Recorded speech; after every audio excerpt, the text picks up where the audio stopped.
Mr. Mark, got me 10/10ths. It was a Friday evening when Tarek, Chris, Steph, and Peter excitedly boarded the plane to Las Vegas. They had been planning this trip for months, a weekend full of partying, gambling, and drinking.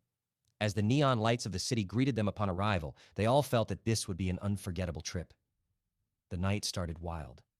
They drank cocktails, threw chips on the gaming tables, and danced in clubs where the music pulsed through the walls.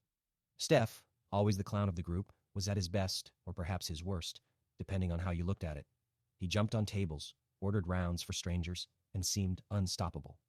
The next morning, everything was different. Tariq was the first to wake up. His head pounded like a hammer on an anvil. Chris and Peter were sprawled across the room, their faces half buried in pillows, but Steph was nowhere to be found. "Have you guys seen Steph?"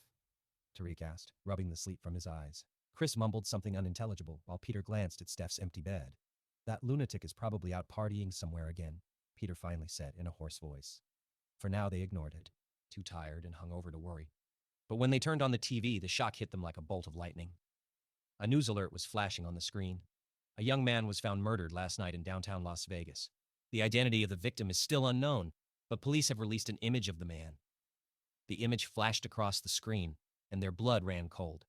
It was Steph, or at least someone who looked eerily like him. The man had the same messy hair, the same tattoo on his arm, and even the same clothes Steph had been wearing the night before. "This can't be real," Chris whispered, panic rising in his voice as he looked at Tariq. Peter jumped up. "We have to call the police! What if it really is Steph?" Tariq's heart skipped a beat. They ran around the hotel room trying to contact Steph, but his phone went straight to voicemail. Fear gripped them like a dark, suffocating blanket. What had happened? Where was he? In an attempt to solve the mystery, they decided to scour the city, hoping to find answers. They went to the last club they had been to, asked around, and followed every possible lead. It was evening before they received a call from an unknown number.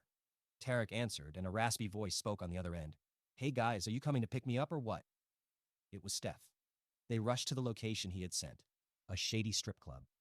There, Steph was lying on a worn leather couch, wearing nothing but Paw Patrol underwear, with an empty bottle of tequila in his hand.